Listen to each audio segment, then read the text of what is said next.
Mereka semua langsung kelabakan tuh, karena tiba-tiba hujan turun. Benny, Kenly, sama Laksamana buru-buru tuh ngedirin tenda sama bikin parit supaya nggak banjir. Yang lain ngamanin barang-barang tuh, dan mereka berteduh di bekas pendopo yang ada di sampai tiba-tiba bilik WC yang ada di pojok kanan, pintunya itu kayak kebuka tapi berderit kayak krek.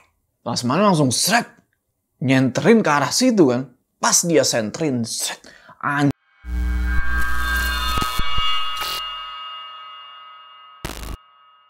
Assalamualaikum teman-teman, welcome back to House Horror. Di segmen ini gue akan nyeritain kisah-kisah horor dari kalian yang mungkin aja kejadian sama gue. Pada kali ini ada sebuah cerita, wah cukup gokil, dari seorang teman kita, sebut aja namanya Laksamana. Jadi dia mau ceritain sewaktu dia camping nih, beberapa tahun yang lalu. Yang lokasinya itu ada di sebuah curug atau air terjun, namanya itu adalah Curug 7, daerah Ciamis. Awalnya biasa aja, niatnya si Laksamana ini cuma pengen camping gitu ya bareng sahabat-sahabat lama dia. Ya buat healing gitulah dari rutinitas kuliah. Tapi di sini justru hal-hal aneh mulai bermunculan. Laksamana, Damai, Kenly, Benny, Yanti, dan saudaranya si Yanti ini namanya Andi. Berenam nih mereka mutusin buat ngecamp di curug itu. Nah, mereka kira ngecamp di curug itu bakal jadi apa ya, petualangan yang seru lah. Sampai akhirnya satu persatu keanehan muncul. Ada sesuatu yang bikin suasana berubah.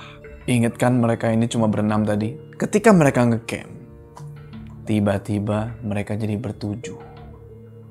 Siapa satu orang lagi? Apa ada kaitannya sama nama curug ini yang namanya itu Curug 7? Tonton video ini terus. Udah, kita nggak usah lama-lama lagi, udah siap? Mode horor aktif.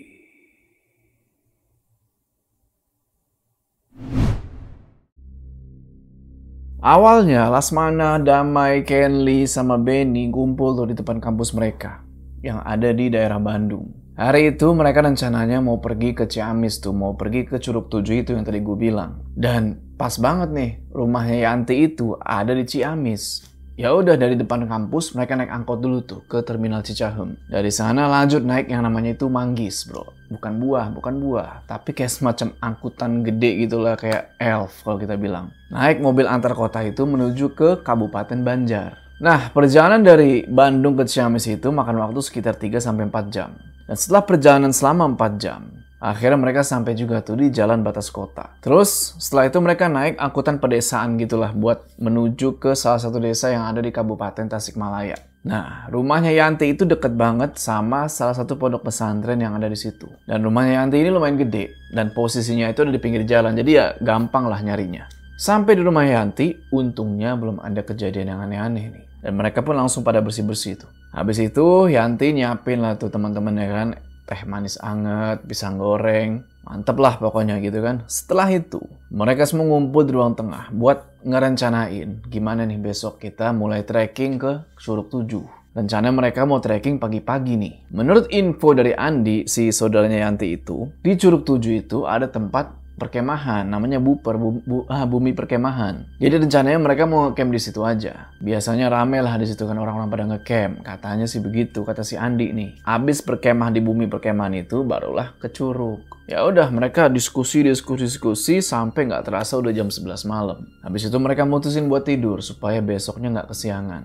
Besok paginya itu di hari Jumat, ternyata masih hujan deras. Dan itu dari semalam nggak berhenti-berhenti. Jadinya rencana mereka berangkat pagi-pagi itu gagal total gara-gara hujan.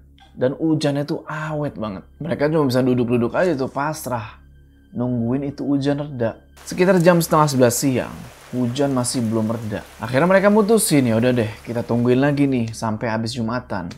Kalau habis Jumatan masih hujan juga, kita terobos. Benny, Andi, Kenly, sama si Laksamana berangkat tuh sholat Jumat. Sementara Yanti sama Damai ini perempuan ya, jangan salah. Mereka ngerapin lagi tuh barang-barang buat dibawa camp nanti. Jam 1 siang, kelar Jumatan, alhamdulillah nih bro. Akhirnya hujan mulai reda. Udah tuh, mereka langsung angkat tas masing-masing, siap-siap buat mulai perjalanan, buat mulai trekking. Sebelumnya mereka doa bareng dulu nih, mudah-mudahan dikasih keselamatan. Dari daerah, kalau nggak salah nama itu daerah Pamoyanan, mulai jalan tuh mereka menuju ke desa yang ada di dekat Curug 7.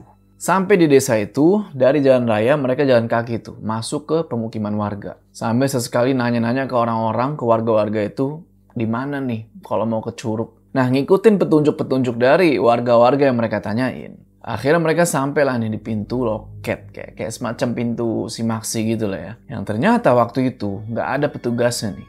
Nggak tahu entah ini petugas masih Jumatan kah atau gimana. Kayak udah lama ditinggalin gitu. Tapi portalnya kebuka. Jadi mereka pikir mungkin nih penjaganya lagi istirahat aja kali. Ya udah mereka mutusin buat istirahat dulu sambil nungguin itu petugas datang. Singkat cerita, udah sejam ditungguin gitu ya. Bete lah si Lasmana ini kan. Soalnya nih petugas nggak datang-datang. Akhirnya si Andi bilang, udahlah yuk kita terus aja. Kayaknya nih petugas udah balik ke rumah. Akhirnya Lasmana sama teman-teman yang lain pun setuju. Ya udahlah, kita lanjut ngikutin arahannya si Andi. Nah, masuk ke jalur trekking buat menuju ke Curug. Nggak lama dari pos itu, mereka nemu simpang. Jadi kayak ada persimpangan gitu. Lurus itu ke Curug, belok kanan itu ke bumi perkemahan. Mereka taunya dari Plang tuh, yang ngasih arah, ngasih petunjuk. Ya udah, mereka mutusin sesuai rencana mereka tadi kan. Mereka mutusin buat ke bumi perkemahan dulu. Di situ, jalan atau trek yang mereka lewatin, wah udah kayak jarang banget dilewatin. Udah penuh sama ilalang-ilalang, udah penuh sama rumput-rumput, semak-semak. Dan si Lasmana sempat mikir nih kan, ini tempat wisata. Ya, ada bumi perkemahan. Tapi kok kesannya kayak udah lama banget nggak didatengin orang. Tapi dia coba buanglah pikiran negatif dia itu jauh-jauh. Mereka terus lanjut jalan ke arah Buper. Nah, pas lagi jalan, tiba-tiba mereka ngeliat ada seorang kakek-kakek pakai baju pangsi, kayak baju-baju silat gitu lah ya. Bawa golok dan mukanya itu kelihatan kayak nggak ramah gitu coy. Kayak nggak suka ngelihat Lasmana sama teman-temannya ini pada datang. Si kakek ngeliatin aja tuh kan, kayak tajem gitu matanya ngeliatin. Nah, Lasmana sama yang lainnya berusaha buat sopan kan sama warlock gitu kan. Mereka sapa lah kan, misi pak gitu. Tapi bukannya dijawab sama nih kakek-kakek. Dia cuma ngeliatin aja tuh mereka lewat.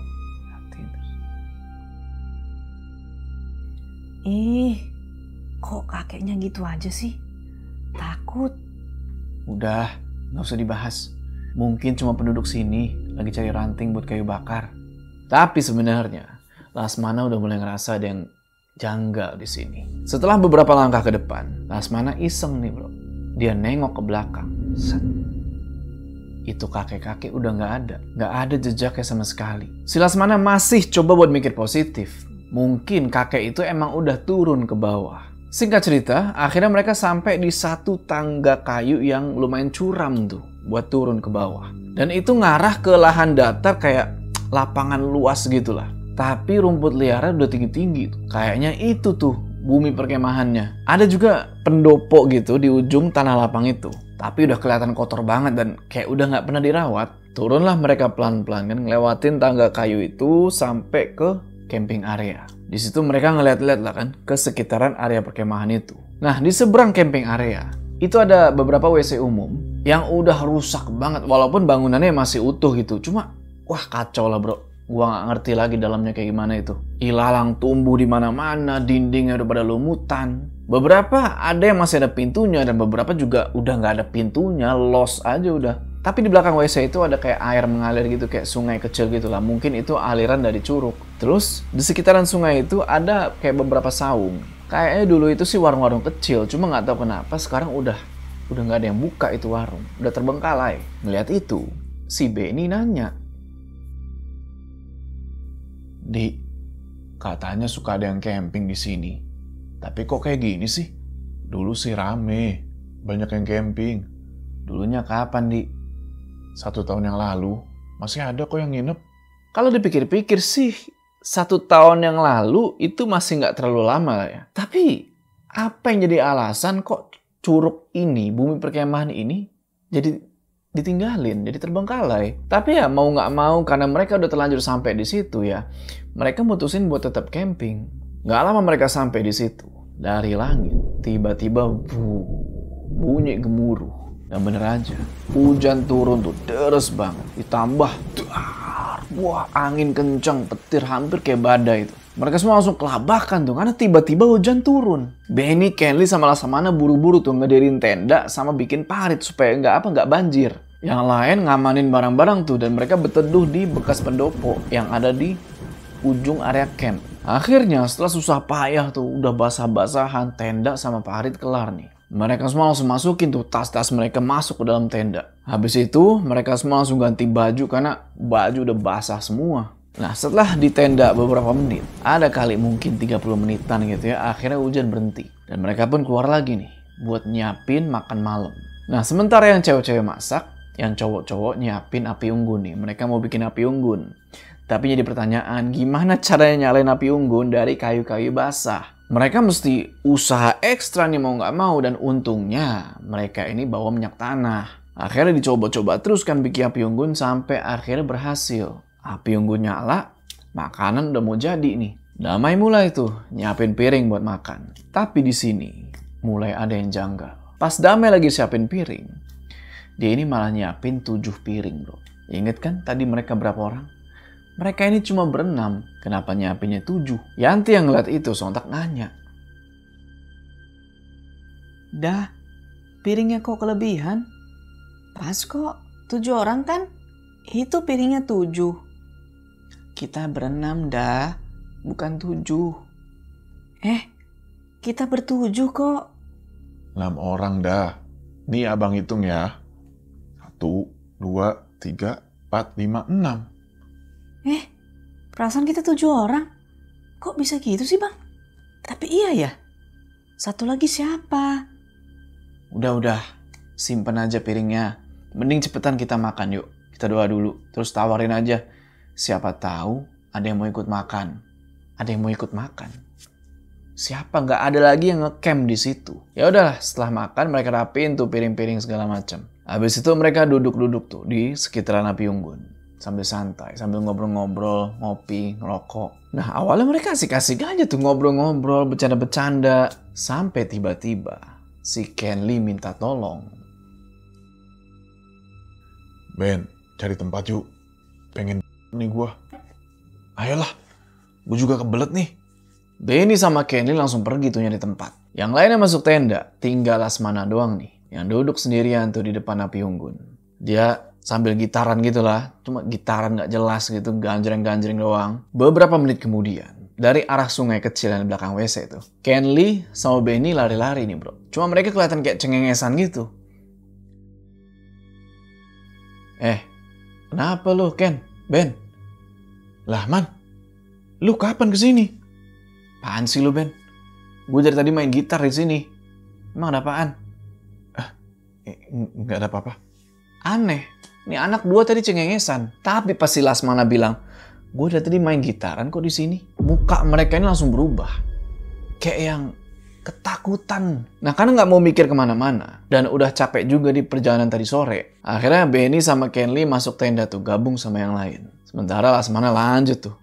Gitaran gak jelas. Nggak tahu nih yang di dalam tenda udah pada tidur apa belum. Tapi pas Laksamana lagi asik-asik gitaran, tiba-tiba dia ini ngeliat ada bayangan lewat dari dalam WC yang terbengkalai itu. Sontak dia langsung kayak berhenti main gitar kan dan lihat.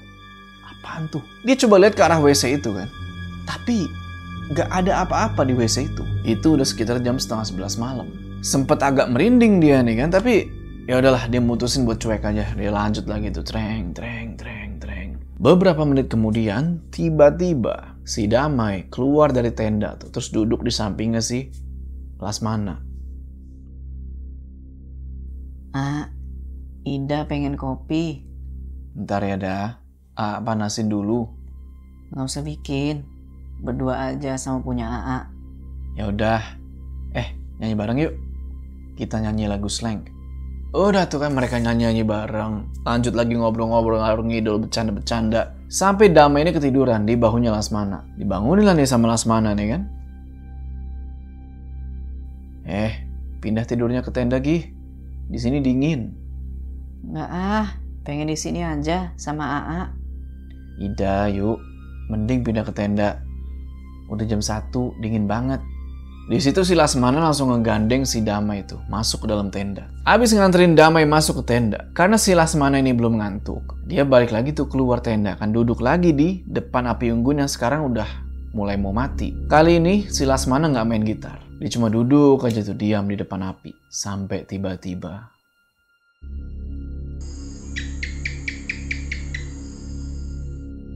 dari arah depan itu kedengeran suara kayak cecak. Lu suka denger kan suara cecak yang ya kan? Tapi makin si Lasmana denger, itu suara berubah. Jadi suara kayak gini.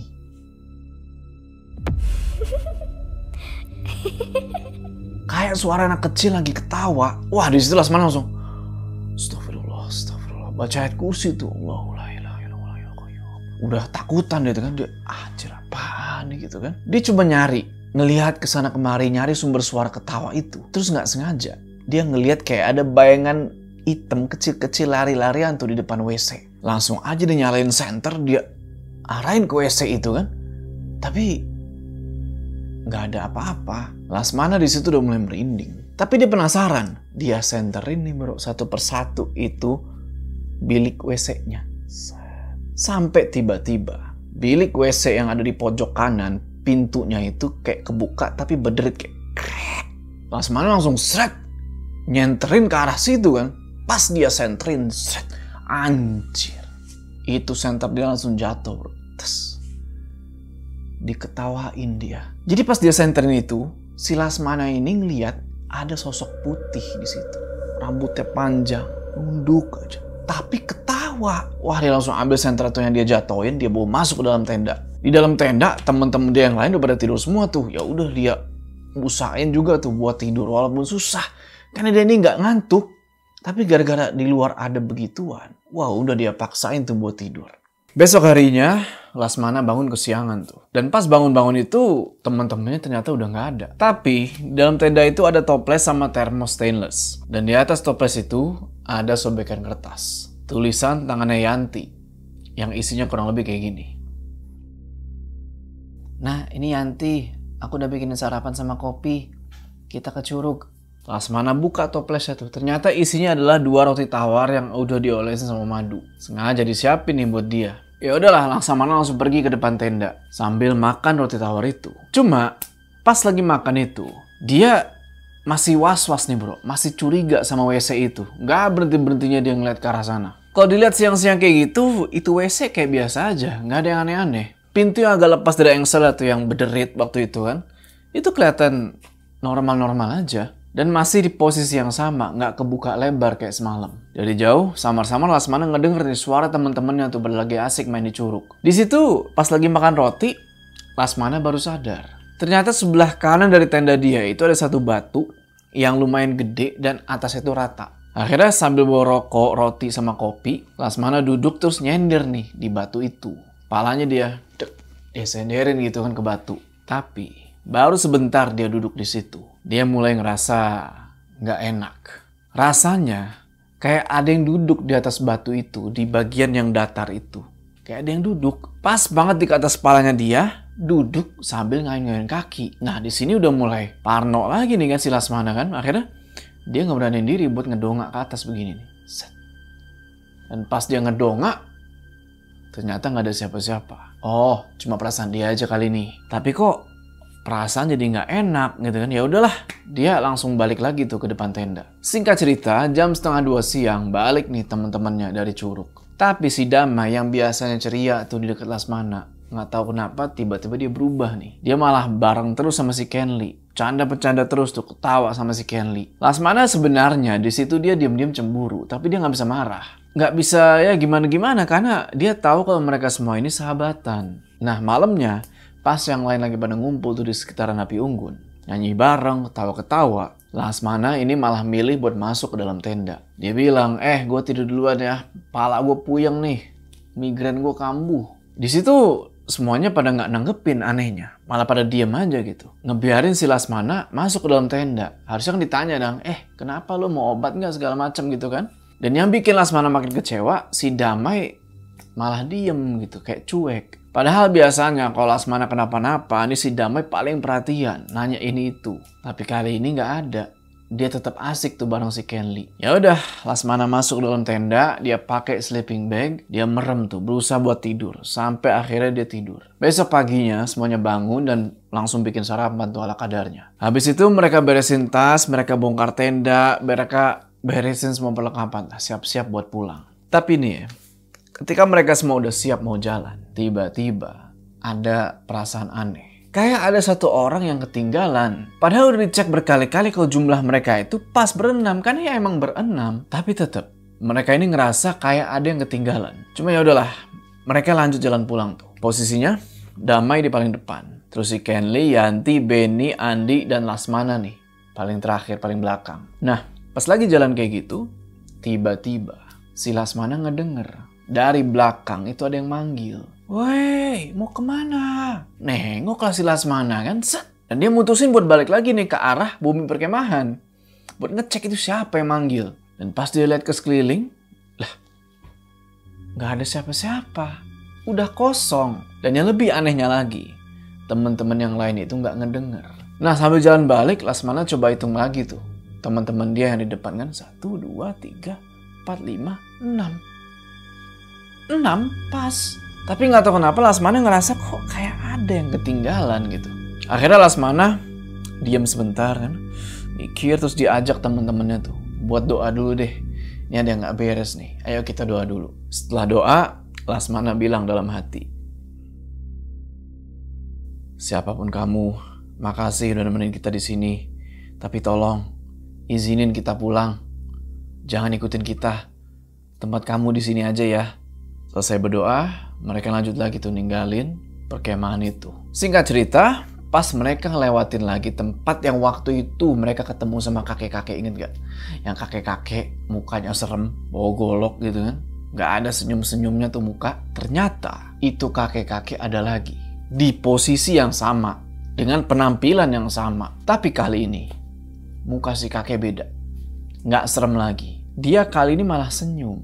Sambil kayak ngangguk-ngangguk terus nunjukin jalan ke arah loket. Ya udahlah kan, mereka langsung jalan buru-buru tuh. Dan begitu nyampe di jalan utama, mereka langsung pada istirahat tuh, ngumpulin tenaga karena dari tadi pada habis jalan cepet. Nah di sini barulah semuanya tuh ngobrol, pada buka suara. Satu persatu mulai tuh nyeritain kejadian-kejadian aneh yang mereka masing-masing alamin pas ngecamp itu. Pertama dimulai sama si Benny dan Kenli. Kita flashback. Ingat kan malam pertama tuh yang si Benny sama Kenli pamit mau kencing. Nah ternyata mereka ngaku di situ. Kalau pas mereka lagi kencing itu, mereka ngedenger suaranya Lasmana. Awalnya cuma diteriakin doang kayak gitu doang sama Lasmana. Dan Benny sama Kenli yakin kalau itu suaranya Lasmana. Ya udah akhirnya mereka sautin lah. Dan mereka sempat ngobrol-ngobrol tapi sambil agak teriak gitu. Soalnya Lasmana nggak tahu nih ada di mana kan, cuma suara tadi doang tuh. Dan kurang lebih ini yang mereka obrolin. Kalian masih lama nggak? Ayo buruan ikut gua. Kemana man? Bentar lah, belum selesai nih. Iya, sini dulu aja lah. Enak di sini sambil denger suara air. Nggak, gue tunggu kalian di sini aja. Nah, pas Benny sama Kenli selesai kencing, dia langsung nyari si Lasmana nih ke arah sumber suara tadi. Mereka ikutin tuh sumber suara, dan bener aja, mereka ketemu sama si Lasmana. Tapi anehnya, di situ Lasmana cuma diem aja, ngebelakangin Benny sama Kenli. Dan dia terus tuh jalan masuk ke arah hutan. Di sini ternyata Benny sama Kenli niatnya mau ngerjain si Lasmana. Jadi mereka malah pergi tuh ke arah tenda. Mereka biarin tuh si Lasmana sendirian jalan ke hutan. Tapi sampai di tenda malah Benny sama Kenli kaget karena dia ngelihat ternyata Lasmana udah ada di situ sambil main gitar. Ngedenger itu Lasmana cuma anjir, kaget dia. Sumpah, gue seriusan main gitar doang malam itu. Gak kemana-mana. Terus Yanti, yang pas subuh kemarin itu, yang nganterin aku pipis, beneran kamu kan? Shh, udah. Kita lanjut nanti di rumah gua aja. Ini kita masih di daerah mereka loh. Ya udahlah kan, mereka ikutin tuh apa katanya si Yanti. Mereka langsung nyari angkutan umum tuh buat balik ke arah Pamoyanan. Singkat cerita, setelah beberapa jam perjalanan, akhirnya sampai lah nih di rumahnya si Yanti. Mereka langsung taruh tuh tas, mereka taruh tuh tenda-tenda, mereka langsung kumpul tuh di ruang tengah. Ngelanjutin obrolan yang tadi. Semuanya langsung pada duduk melingkar tuh. Wah mukanya udah pada serius tuh. Yanti, Pas subuh itu beneran kamu kan yang anterin aku? Kayaknya aku nggak pernah deh anterin kamu pipis. Kamu juga nggak pernah minta antar atau ngajak aku. Terus siapa dong yang nganterin aku pipis di sungai? Merinding nih. Ini udah nggak beres nih. Siapa lagi yang sempat digangguin? Gua sih nggak digangguin sama sekali. Cuma apa, Man? Waktu malam pertama kita ngecamp, yang AA lagi main gitar di depan tenda itu, Ida kan minta bikinin kopi ke AA kan? Ida minta bikinin kopi. AA kan tahu Ida nggak suka kopi, A. Wah, disitulah Lasmana diem. Mikir dia, bener juga. Si Ida kan nggak suka kopi, apalagi kopi hitam. Lasmana agak bengong tuh. Lasmana bengong lumayan lama tuh kan. Sampai akhirnya dia ngelanjutin ceritanya. Sekitar jam 11 malam itu, si Ida keluar tenda kan. Terus nyamperin si Lasmana lagi duduk sendirian tuh di depan tenda sambil gitaran. Ingat kan, si Damai ini minta kopi ke Lasmana. Tapi pas si Lasmana mau manasin air, si Damai ini malah ngomong, nggak usah bikin, mau berdua aja sama AA. Ya udah, mereka berdua minum tuh kopi dalam satu gelas. Di situ si Lasmana juga sempat ngobrol-ngobrol ngalor ngidul tuh sama si Damai sampai nyanyi-nyanyi bareng. Sampai akhirnya di jam 1 malam, si Lasmana nyuruh si Damai kan buat masuk ke dalam tenda karena udaranya emang udah dingin banget. Tapi si Damai ini malah nggak mau dan dia bilang, nggak pengen di sini aja sama si AA. Awalnya Lasmana diem lah, ya kan? Tapi karena kasihan sama si Damai, karena emang udara di luar tuh dingin, akhirnya ya udah ditarik tuh tangannya si Damai, diajak dia buat masuk ke dalam tenda. Cuma yang si Lasmana nggak sadar, dia nggak tahu tuh di dalam tenda itu udah ada si Damai yang satu lagi apa belum. Abis nganterin si Damai masuk ke dalam tenda, dia keluar lagi nih ke depan tenda. Tapi nggak lama setelah itu dia nggak dengar suara tokek tuh, sama suara perempuan ketawa. Makanya dia mutusin buat masuk tuh ke dalam tenda. Wah, yang pada ngedengerin cerita itu, pada merinding semua. Disambung lagi nih sama si Kenli. Lu kenapa pas malam terakhir kemarin malah diem aja? Terus malah tidur di luar tenda, Man? Hah? Gua? Tidur di luar tenda? Mana ada? Gue masuk ke dalam tenda duluan, karena gue ngerasa gak dipedulin sama kalian semua. Terutama kamu, Ida. Lah bingung semuanya di situ. Karena jelas-jelas si Lasmana itu tidur di luar, bro. Dan bukan mereka yang ngediemin si Lasmana, tapi Lasmana lah yang gak ngerespon sama panggilan-panggilan dari mereka. Dia kayak dingin aja gitu kan, tatapan kosong, gak ngerespon obrolan dari temen-temennya. Wah, makin bingung nih. Apa? Jangan-jangan si Lasmana ini sempet pindah alam atau gimana gitu kan? Karena kok bisa Lasmana nganggep kalau teman-temannya nggak pedulin dia, sedangkan teman-temannya nganggep Lasmana lah yang nggak pedulin dia. Ini ada apa sebenarnya? Oke teman-teman, itulah tadi cerita teman ketujuh. Ada yang bisa jelasin apa yang sebenarnya terjadi di cerita ini? Kaget gue.